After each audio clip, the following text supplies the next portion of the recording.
자, 이 시간 하나님께서 주신 말씀 함께 보겠습니다. 신명기 21장 22절, 23절 두 절 말씀입니다. 신명기 21장 22절과 23절입니다. 사람이 만일 죽을 죄를 범함으로 내가 그를 죽여 나무 위에 달거든 그 시체를 나무 위에 밤새도록 두지 말고 그날에 장사하여 내 하나님 여호와께서 내게 기업으로 주시는 땅을 더럽히지 말라. 나무에 달린 자는 하나님께 저주를 받았음이니라. 아멘. 자, 오늘 우리에게 주신 말씀을 가지고 나무에 달린 자라는 제목으로 말씀을 증거하고자 합니다. 여러분, 오늘 우리가 읽은 이 짧은 이 두 절 말씀 속에 여러분들은 이 본문 말씀을 읽으시면서 어떤 생각을 하셨습니까? 말씀의 제목을 제가 나무에 달린 자라는 제목을 붙였는데, 신구약 여러분 성경 66권 전체를 통틀어서 우리가 가장 깊이 깨달아야 되고, 무엇보다 신구약 66권 그 전체 말씀의 핵심, 그 핵심을 우리가 찾는다면 뭘까? 바로 예수이지요, 여러분. 예수 그리스도 아니겠습니까? 예수 그리스도이시고, 그리고 또한 우리가 그 예수 그리스도를 묵상하고 생각할 때 결국 여러분 이 신구약 66권 전체에 걸쳐서 예수 그리스도에 대해서 무엇을 말씀하고 있을까? 그 핵심이 무엇일까? 그러니까 다시 말씀드리면 예수 그리스도께서 이 땅에 오신 가장 중요한 목적과 사역이 무엇일까? 바로 십자가 구원 사역이시죠. 그 십자가 구원을 우리에게 주신 까닭은 무엇일까? 죄사함이고 더 나아가서는 영생이죠. 그래서 여러분, 오늘 이 신명기 말씀은 구약의 말씀이지만 구약과 신약의 말씀은 항상 연결되어 있거든요. 방금 소대에서 말씀드린 것처럼 결국 예수 그리스도를 나타내고 있고 증거하고 있고, 그리고 그 예수 그리스도께서 이 땅에 오셔서 하신 가장 중심되고 핵심된 사역인 이 십자가에 대한 말씀을 이 신구약 66권의 말씀 속에는 흐르고 있다라는 겁니다. 오늘 본문에도 이 나무에 달린 자, 이 자가 누구이며 오늘 말씀 끝자락에도 그 나무에 달린 자는 곧 하나님께 저주를 받았다라고 되어 있습니다, 여러분. 나무에 달려서 하나님의 저주 아래 있는 그 자가 누구일까? 바로 예수 그리스도이시죠. 이게 여러분 바로 깨달아져야 되지 않겠습니까? 이 단순히 구약의 말씀이니까 예수하고는 아무 상관이 없다라고 생각해서는 안 된다라는 겁니다. 이 말씀을 보면서 예수를 떠올리지 않으면 안 된다라는 거죠. 왜 이 말씀이 나와 있느냐라는 거 한다면은 바로 우리의 모든 죄와 하나님의 심판과 저주를 대신 담당하시고 속량하시기 위해서, 우리의 모든 죄를 사하시고 속량하시고 속죄하시기 위해서 주님이 십자가에 달려 죽으신 것 아닙니까? 이게 우리 기독교 신앙이잖아요. 오늘 이 짧은 이 본문 속에는 바로 어쩌면 그 핵심된 내용을 담고 있다라는 사실입니다. 저도 알고 여러분도 알고 있는 것처럼 예수님께서 십자가에 달려 죽으시기까지 복음서에 보면은 여러분 대략 한 6시간 가량 주님은 십자가에 달리셨죠. 그 시간을 걸쳐서 주님께서는 우리의 모든 죄를 담당하셨습니다. 결국 십자가에서 당신의 몸을 다 찢으시고 피를 흘리시고 그 몸에 있는 피 한 방울 물 한 방울까지 다 땅에 쏟으셨습니다. 그리고는 그 십자가에서 죽으셨어요.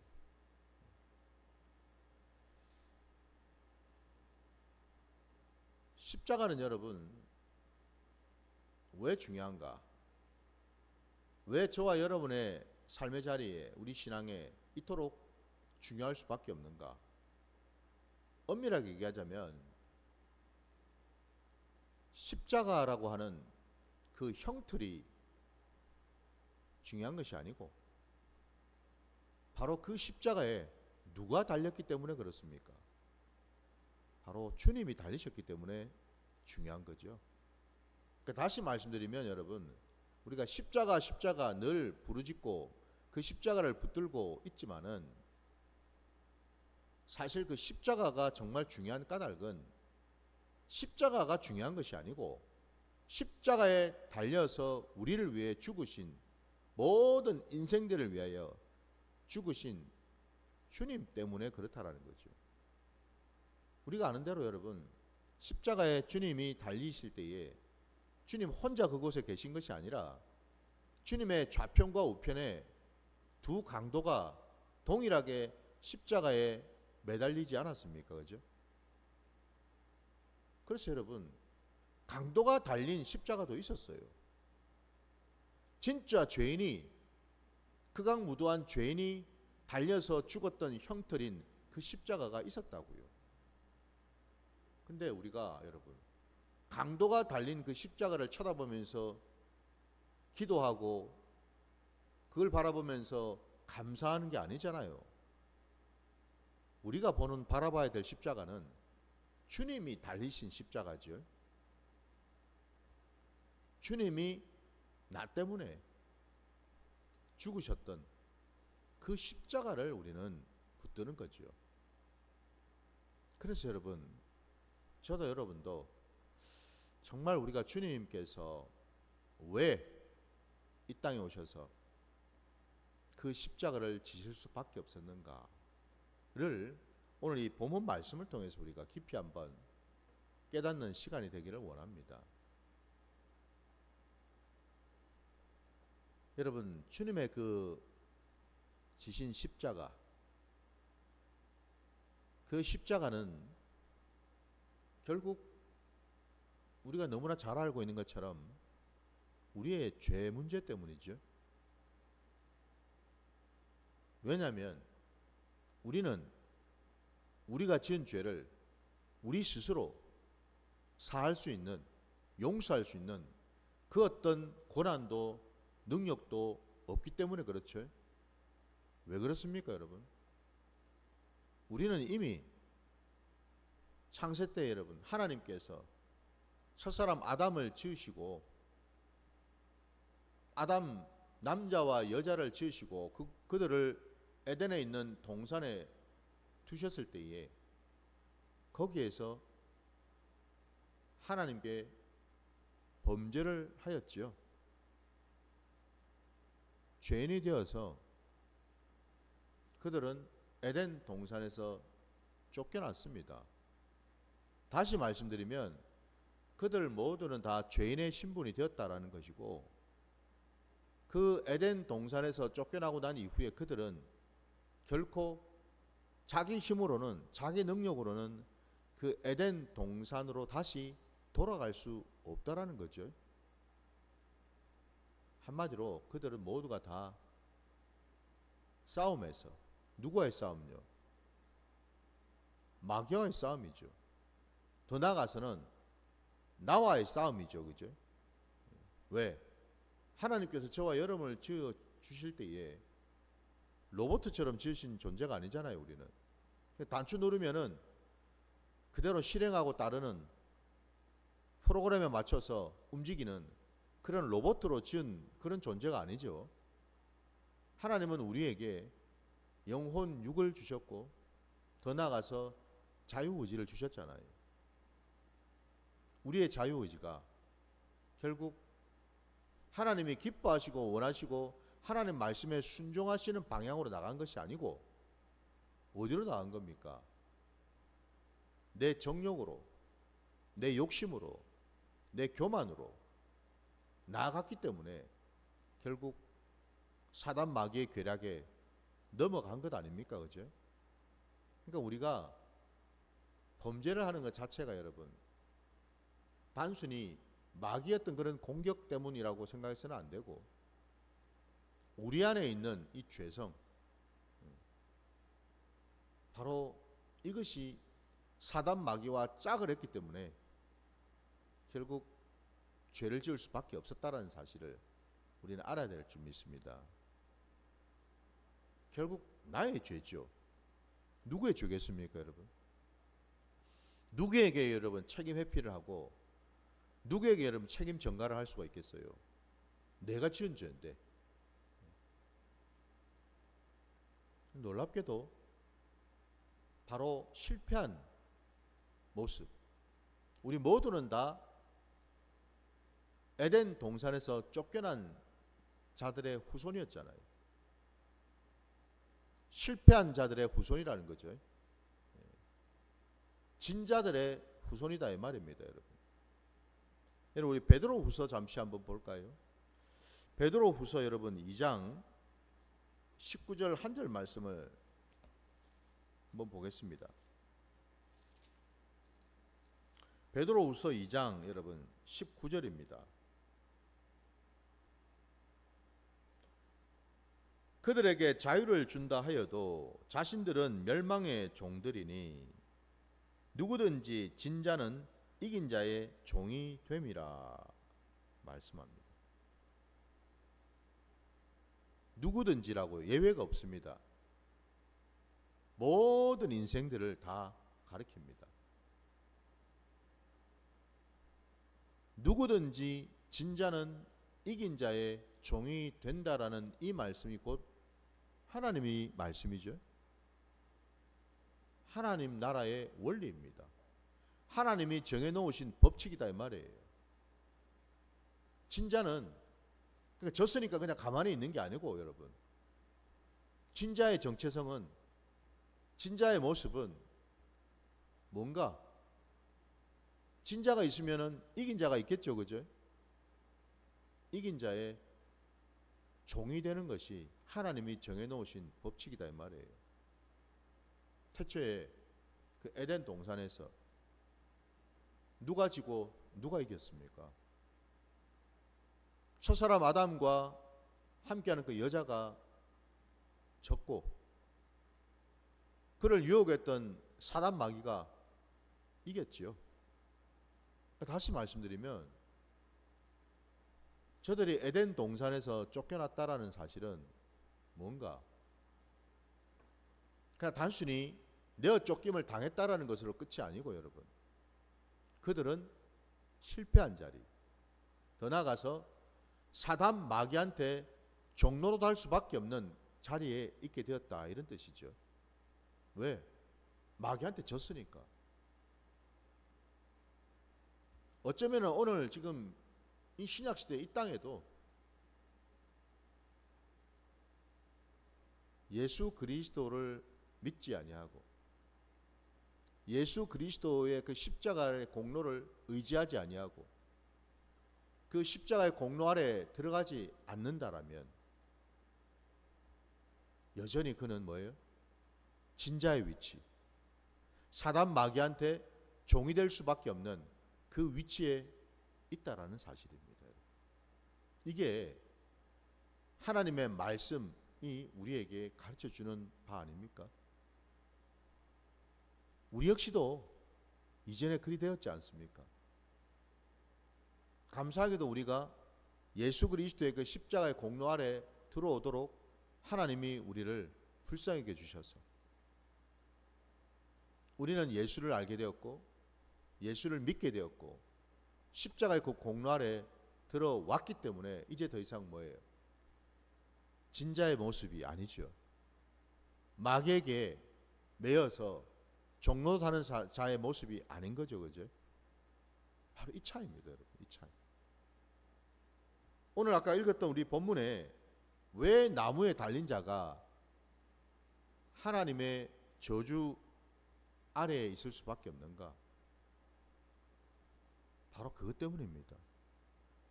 그는 죄인이고 하나님 앞에 죄인이고 또한 그는 하나님 나라의 그 원리와 법칙에 따라서 사단 마귀에게 종로로 할 수밖에 없는 그런 위치에 놓여졌다라는 뜻이죠. 그게 바로 저주 아래에 놓였다라는 뜻이에요.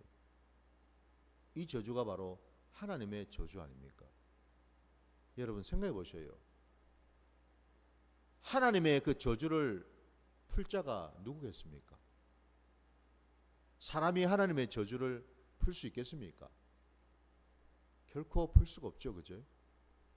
하나님의 그 저주하심에 그것을 능히 풀 자는 어느 인생도 없어요. 오직 이 땅에 오신 예수 그리스도만이, 그분이 하나님이시고 하나님의 아들 되시기 때문에, 그리고 오직 하나님 아버지께서는 이 땅에 오신 예수 그리스도에게만 그 일을 감당케 하셨다라는 겁니다. 그게 바로 여러분 우리가 예수 그리스도를 믿어야 되는, 아니 믿을 수밖에 없는 이유이지요. 주님께서는 친히 우리의 모든 죄와 허물과 그 저주를 감당하셨어요. 우리 아까 베드로후서 말씀을 봤는데 이제는 우리 그 앞에 있는 베드로전서 2장으로 한번 가보겠습니다. 베드로전서 2장 22절부터 24절. 베드로전서 2장 22절부터 24절까지 말씀 보겠습니다. 그는 죄를 범하지 아니하시고 그 입에 거짓도 없으시며 욕을 당하시되 맞대어 욕하지 아니하시고 고난을 당하시되 위협하지 아니하시고 오직 공의로 심판하시는 이에게 부탁하시며 친히 나무에 달려 그 몸으로 우리 죄를 담당하셨으니 이는 우리로 죄에 대하여 죽고 의에 대하여 살게 하려 하심이라. 그가 채찍에 맞음으로 너희는 나음을 얻었나니. 아멘. 바로 이 말씀 속에 주님이 이 땅에 오셔서 지셨던 그 십자가의 모든 사역의 내용을 상세하게 보여주고 있습니다. 한마디로 우리 주님은 누구이신가? 우리 주님은 죄인이 아니시죠? 우리 주님은 여러분 죄가 없으신 분이셔요. 다시 말씀드려서 우리 주님은 그 시대에 많은 사람들이 예수님이 십자가에 달렸을 때에 달리신 그 주님을 쳐다보면서 어찌하였습니까? 그분을 조롱하고 비웃고 욕을 하였습니다. 왜? 그가 하나님으로부터 천벌을 받아서 저렇게 십자가에 달리게 되었다라고 욕을 하였습니다. 한마디로 그들의 눈에는 우리 예수님은 죄인이었습니다. 죄인도 그냥 죄인이 아니라 천벌을 받아서 죽어 마땅한 그런 죄인이었습니다. 한편으로는 맞아요. 맞다는 이유는 다름이 아니라 뭐예요? 주님이 이 땅에 오신 까닭과 십자가를 지신 그 사명이 바로 그거였잖아요. 주님의 죄가 아니라 우리의 모든 추악하고 더러운, 그야말로 우리가 바로 천벌을 받아 죽어 마땅한 그런 죄인의 모습인데, 그거를 우리 주님이 다 담당하시지 않았습니까? 그러니까 뭐죠? 우리가 주님의 그 비참한 십자가에 달리신 그 비참한 모습을 보면서 우리는 뭐를 깨달아야 되는 겁니까? 사실은 저게 바로 내 모습이구나. 이게 깨달아져야 되겠죠. 근데 십자가에 달리신 예수님 앞에 서 있던 많은 자들은 그게 자기 죄 때문인지를 아무도 몰랐습니다. 그건 오롯이 주님이 지은 죄 때문이라고 그들은 생각했습니다. 그러니 그들은 주님을 만날 수가 없지요. 주님 안으로 들어갈 수가 없겠죠, 그죠? 없죠, 여러분. 자기가 죄인이라는 사실을 깨닫지를 못하는데 어찌 주님을 만날 수가 있겠어요? 어찌 주님을 고백할 수가 있겠습니까? 어찌 그들이 주님의 그 십자가 공로 아래로 들어갈 수가 있겠냐고요. 자신들이 십자가에 달릴 만큼 그런 중한 죄를 지었다라고 생각지를 않는 자들이 어떻게 주님을 알겠냐 이 말입니다. 오늘날 이 시대에 여러분, 우리는 과연 어떤 모습으로 주님 앞에 서 있는가? 우리는 정말 주님을 알긴 하는가? 주님을 정말 깨닫고 있는가? 곧 십자가에 달리신 그 주님을 바라보면서 사실은 내가 저 자리에 있어야 된다는 것을 정말 온 마음으로 고백할 수 있겠는가? 이게 중요한 거죠, 여러분. 주님께서 십자가에 달리셨을 때에 오늘 이 베드로전서 2장에 나온 이 말씀처럼 죄인들의 그 욕설과 비방과 조롱 앞에서 여러분, 예수님은 그 어떤 대꾸도 하지 않으셨어요. 왜 그렇습니까? 힘이 없어서요? 지쳐서요? 능력이 없으셨어요? 아니죠, 그죠?